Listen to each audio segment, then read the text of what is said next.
मित्रों नमस्कार, मैं प्रदीप कुमार, आप देख रहे हैं पॉलिटिकल आइडिया। मित्रों, अमित शाह भारतीय जनता पार्टी के चाणक्य और गृह मंत्री, केंद्रीय गृह मंत्री कल बिहार के दौरे पर आ रहे हैं। बिहार के दौरे पर उनका आना और चूंकि यह चुनावी वर्ष है, चुनावी वर्ष में इसी वर्ष अक्टूबर महीने में बिहार में विधानसभा का चुनाव होना है और इस चुनावी वर्ष में उस परिस्थिति में जब बिहार के मुख्यमंत्री नीतीश कुमार की मानसिक अवस्था के बारे में कहा जा रहा है कि नीतीश कुमार कहीं ना कहीं स्वास्थ्य के कारणों से कहीं ना कहीं कमजोर पड़ रहे हैं, ऐसी परिस्थितियां पैदा हो रही है कि कई बार नीतीश कुमार के कई एक्शंस के कारण हो सकता है कि एनडीए को शर्मिंदगी भी उठानी पड़े और इसका नुकसान इस चुनाव में होने की भरपूर संभावना है। दूसरा, एक और चीज है, कुछ दिन पहले हमने देखा कि एक सी वोटर का एक सर्वे आया और उस सर्वे में जो बिहार के अगले मुख्यमंत्री के रूप में जनता से पूछा गया था कि आप बिहार में अगला मुख्यमंत्री के रूप में किसे देखना चाहते हैं, तो उसमें 41% लोगों ने तेजस्वी यादव का समर्थन किया और नीतीश कुमार का समर्थन करने वाले लोगों की संख्या आश्चर्यजनक रूप से मात्र 18% पाई गई। और ये ही सबसे बड़ा सवाल है जो भारतीय जनता पार्टी के चाणक्य को इस सवाल का जवाब ढूंढ रहा है।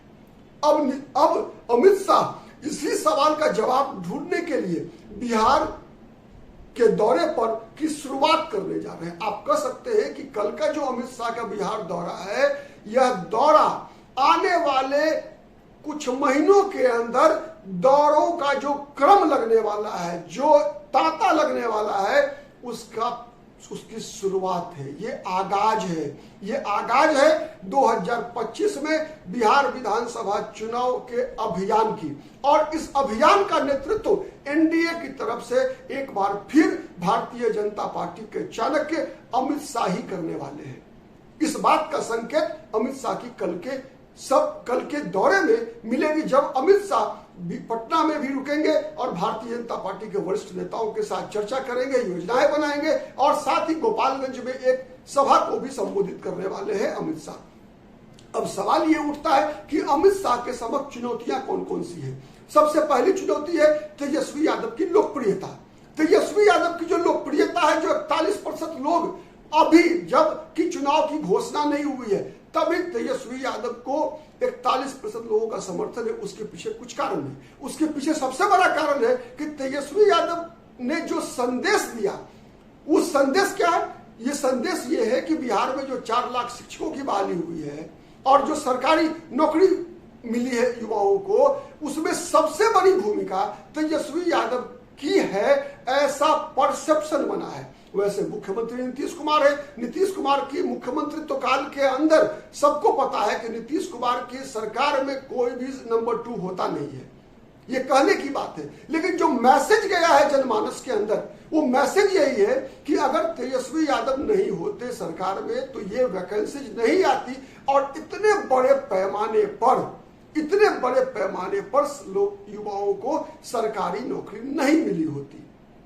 तो एक सबसे बड़ा कारण है कि इसका श्रेय जो है तेजस्वी यादव लूटते हुए दिख रहे हैं। दूसरा फैक्टर यह है कि तेजस्वी यादव इस बात का भी श्रेय लेने में लगभग सफल हुए हैं कि बिहार में जो जातिगत सर्वेक्षण हुआ, यह जातिगत सर्वेक्षण इसलिए हो सका क्योंकि तेजस्वी यादव सरकार में थे। तेजस्वी यादव ये संदेश देने में लगभग सफल दिख रहे हैं कि अगर नीतीश कुमार के साथ भारतीय जनता पार्टी होती तो ये जातिगत सर्वेक्षण नहीं हो पाता।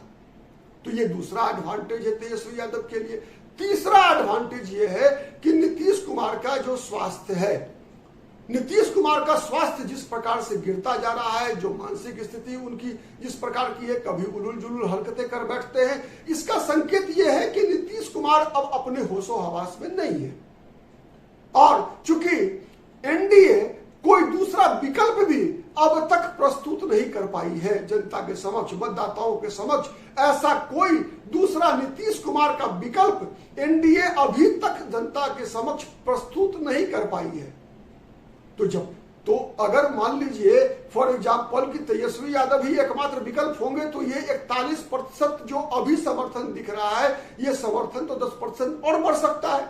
अगर ऐसा हो गया, अगर ऐसा 50% लोगों का समर्थन तेजस्वी यादव को मिलना शुरू हुआ, तब तो फिर एनडीए की हार निश्चित तय हो जाएगी।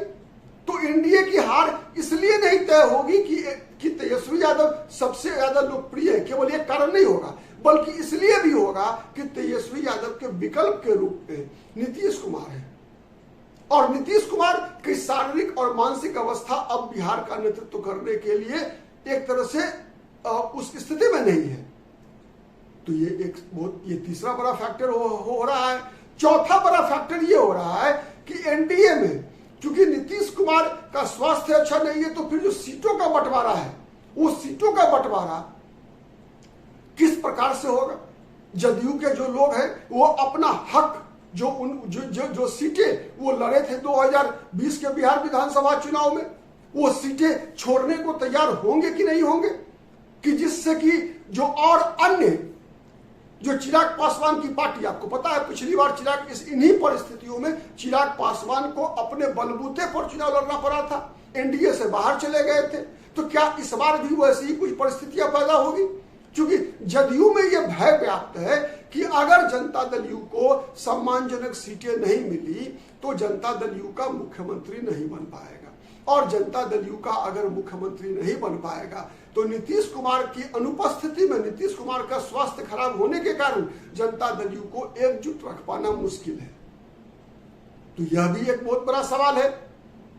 ठीक है, साथ ही जो ताकत है राष्ट्रीय जनता दल की, उस ताकत को भी ध्यान देने की आवश्यकता है। ताकत यह है कि बिहार में नीतीश कुमार के अगर राजनीतिक परिदृश्य से बाहर जाने के बाद तेजस्वी यादव की तुलना में ऐसा कोई नेता नहीं है विपक्ष में जो कि तेजस्वी यादव के बराबर में कोई क्राउड पुलर हो।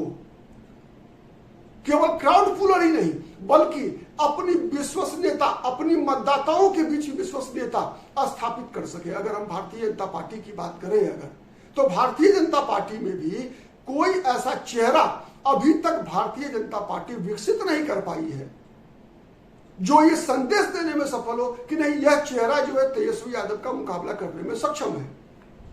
तो यह भी एक बड़ा सवाल है। और एक और सवाल ये उठ रहा है कि प्रशांत किशोर का फैक्टर क्या होगा।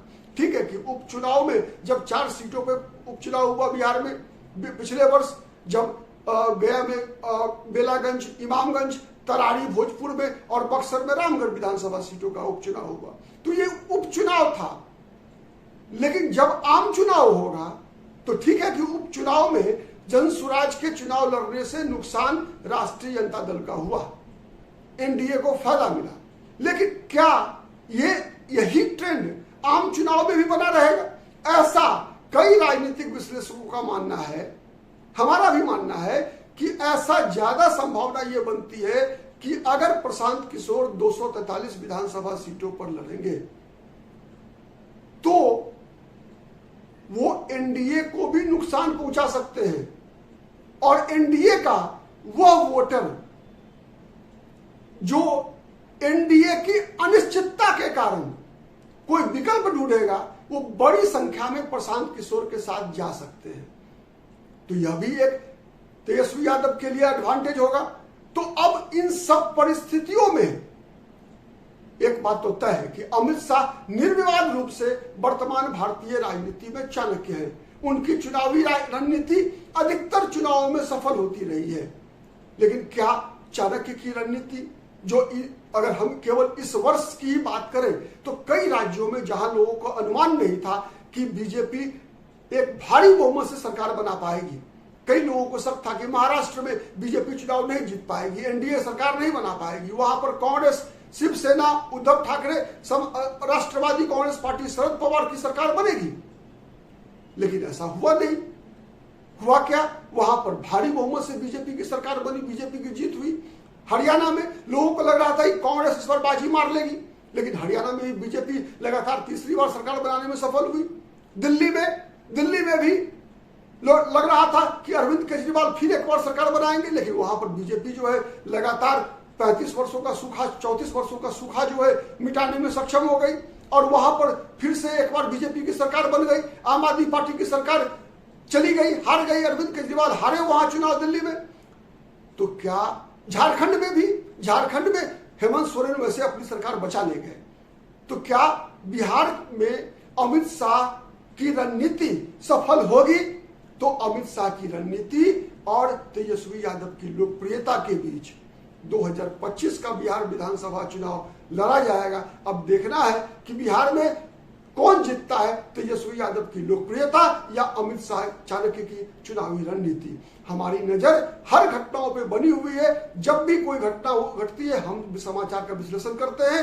आगे भी हमारी नजर इस पे बनी रहेगी। तब तक के लिए जय हिंद, जय भारत।